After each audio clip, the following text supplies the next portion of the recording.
Good evening, kids. I hope you've had a wonderful Sunday. Well, if you're here watching, you'll know it's time of the day for our bedtime story. Now, I don't know if you've noticed, but I'm joined by some extra friends with me today. Have you seen them? Can you see them around?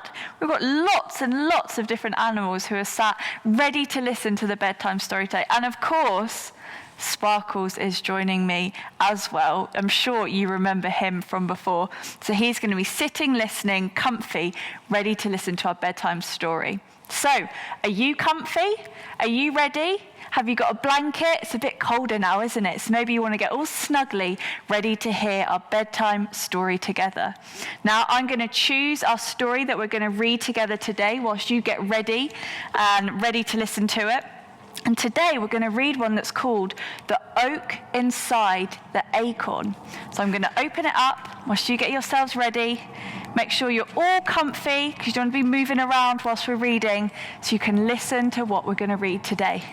Okay, you ready? Let's go. The acorn looked at the world around him.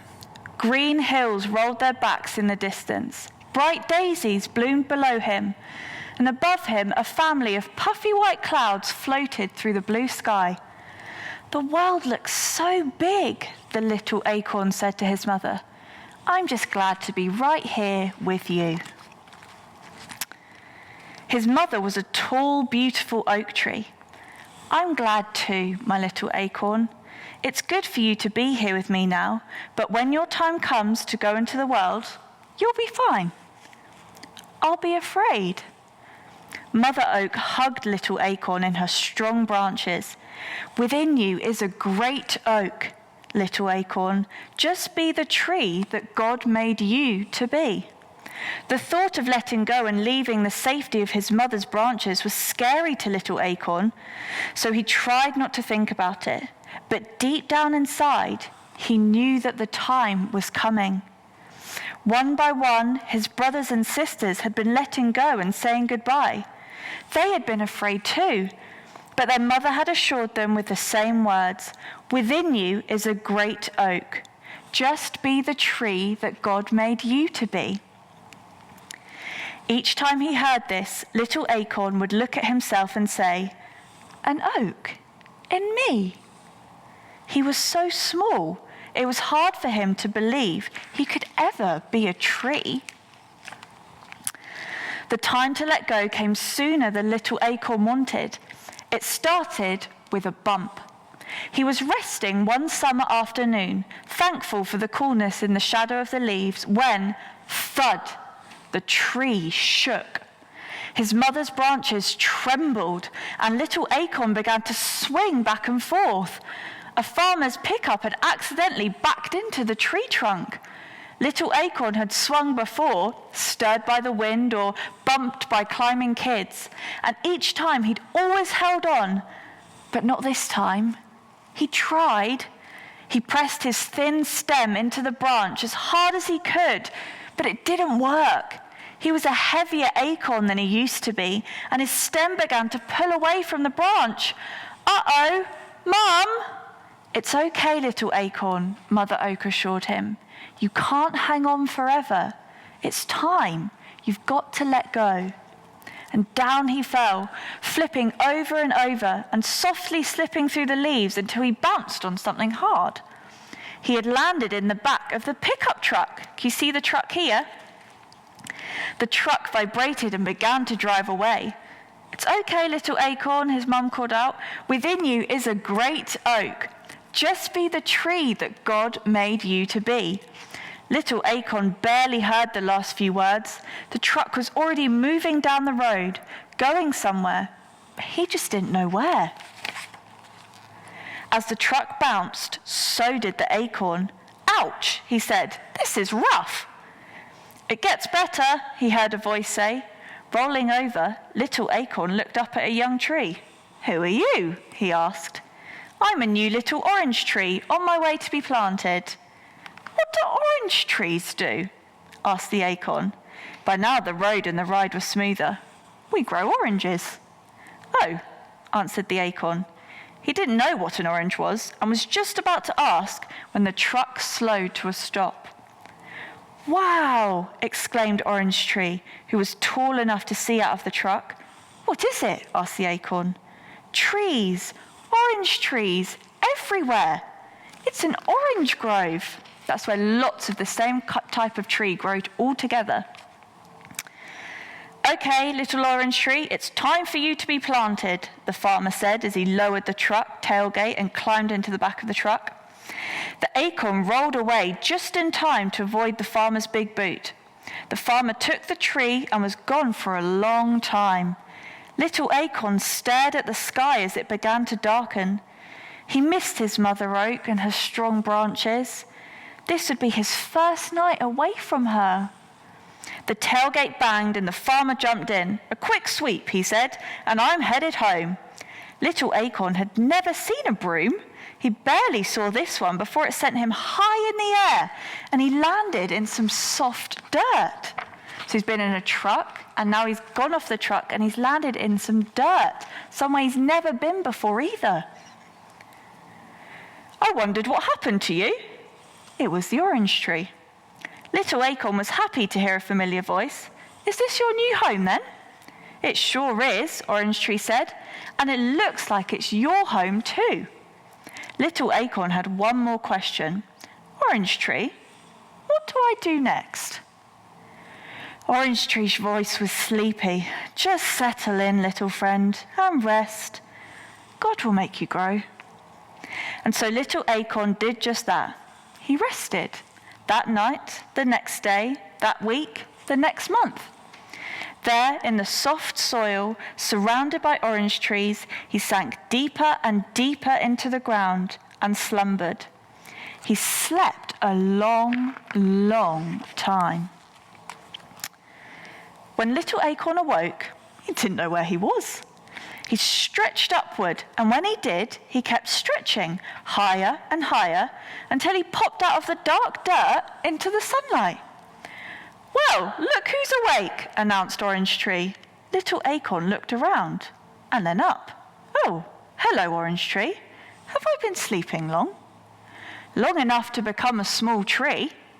Little Acorn looked down at himself and said, "I've changed." His round shell was now a slender trunk.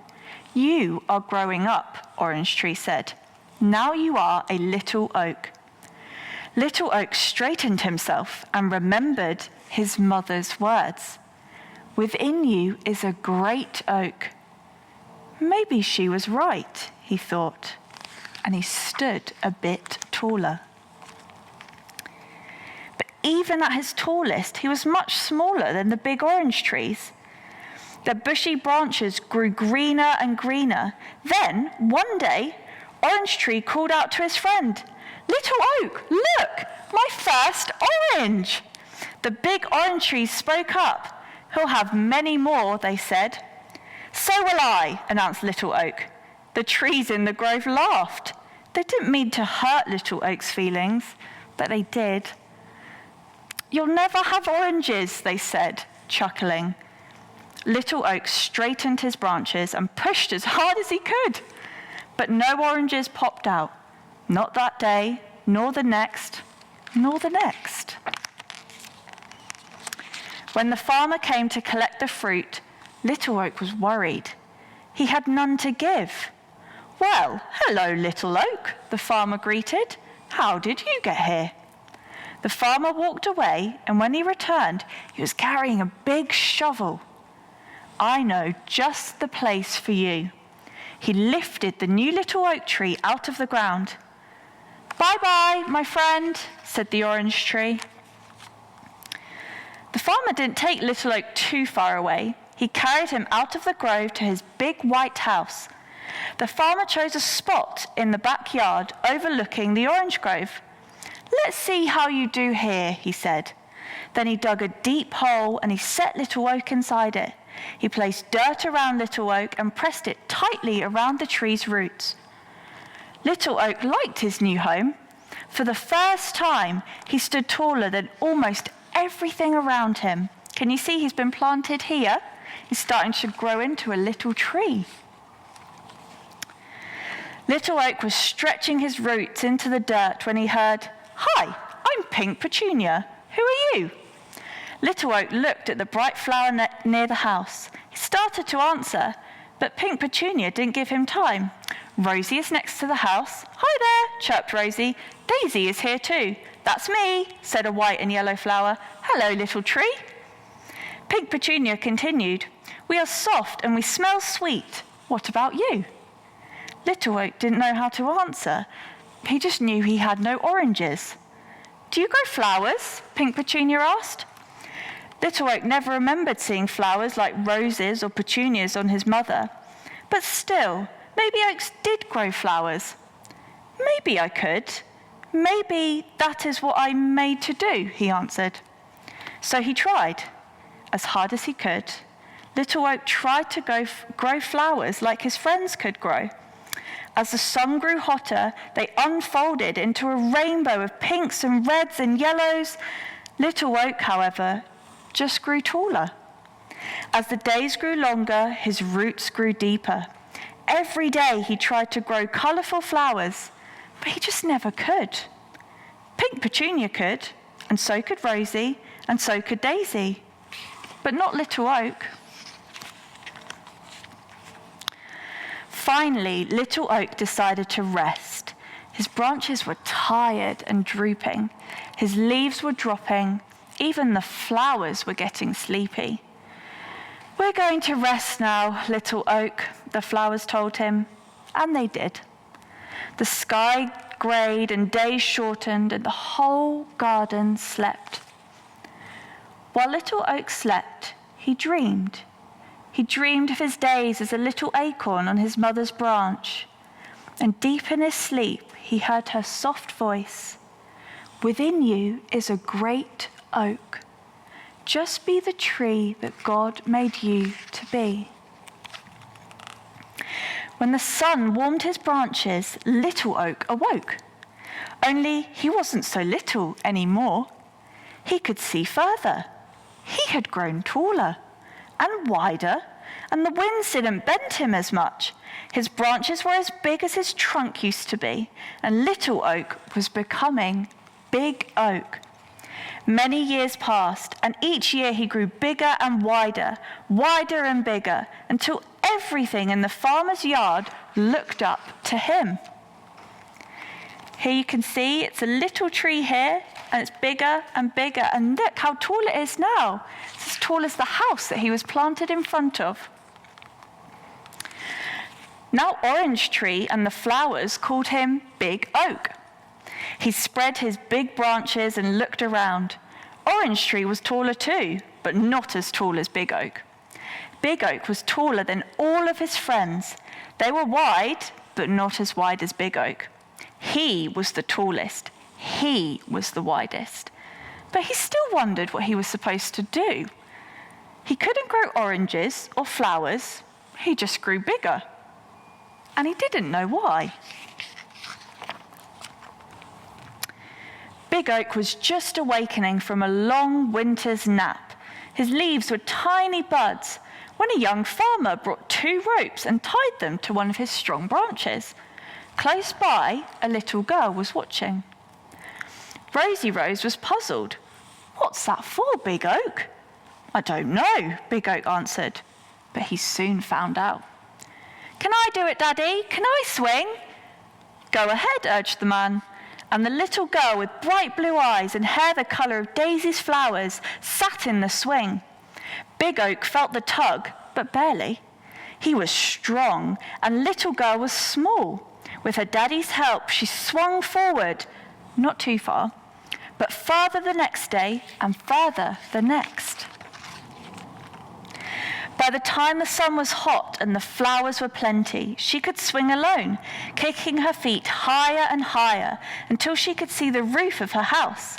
Then back she would swing, back until she seemed to look straight at the ground. I wonder if you like swinging on swings as well. It's fun, isn't it? Big Oak loved the sound of little girl's laughter, her footsteps running toward him, her squeals of delight as she swung higher and higher into the sky. Yes, Big Oak loved little girl. When she swung, he stood strong. When her daddy built her a tree house in big oak's branches, Big Oak gladly held it. And when little girl stretched out on the grass to watch the clouds float, Big Oak shaded her. She played in his branches and climbed his trunk and rested in his shadow, and together they grew, each year both taller, and each year both stronger. When grey skies brought cold days, Big Oak slept, and the swing hung silent, and the playhouse stayed empty. But when blue skies brought warm days, they laughed and they played, and little girl talked, and he listened. And at last, Big Oak knew he had become the tree that God had made him to be. And one day, little girl came to Big Oak with a little boy. Though neither was too little, they sat on his branches and talked, and Big Oak held them both. And when they carved their names on his trunk, he didn't mind. Little boy pushed the swing, and little girl laughed, and Big Oak protected them from the sudden rain. And in time, little girl didn't swing so much, and when she climbed into the treehouse, she sat more and she played less. Little girl was becoming big girl. And Big Girl now stood as tall as Big Oak's lowest branch. And one day, Rosie Rose said to Big Oak, "She's growing up, Big Oak. She'll soon leave." And Big Oak didn't answer, but he understood. Big Girl spent many blue sky days sitting on the ground, leaning back against Big Oak's trunk and watching the clouds drift by. Big Oak knew that Big Girl had a big question on her mind, because she said things like, "I don't know what I'm supposed to be," and "It's hard to let go," and "How can I know who I am?" And Big Oak wanted to talk to Big Girl. He knew just what to say, because he would say, "Within you is a great girl. Just be the person that God made you to be." Orange trees grow oranges, he would say, and flower plants grow flowers, and oaks grow tall enough for swings and strong enough for swinging and big enough to hold little girls until they become big girls. He wanted to, but he couldn't say the words. One day, Big Girl was so sad. The little girl who used to giggle in Big Oak's shade just sat, with silent tears flowing down her cheeks. "It's hard to let go," she said. Big Oak was listening, and he had an idea. He looked down his branch at a little acorn. "I have a special job for you," Big Oak said. The next time the wind blew his branches, Big Oak let this branch shake more than the others, and the little acorn popped loose and landed in the big girl's lap. Big Girl picked it up and started to toss it away, but stopped. She held the little acorn in her hand and stared at it. She turned and looked up at Big Oak. "Were you ever this small?"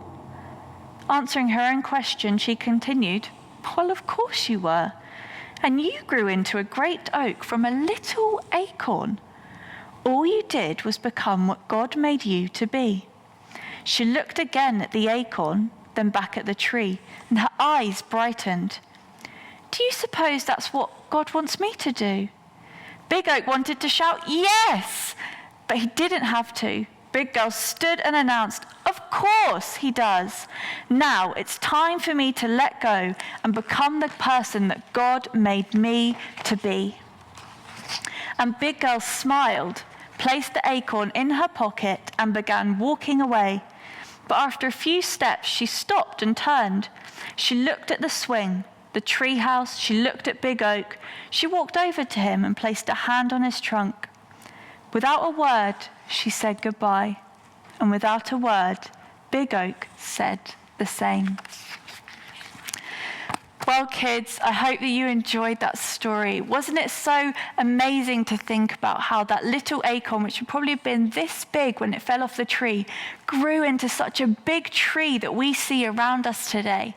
And I want you to know each and every one of you has been made by God, and all he wants you to do is to grow into the person that God made you to be, special and unique and wonderful and loved.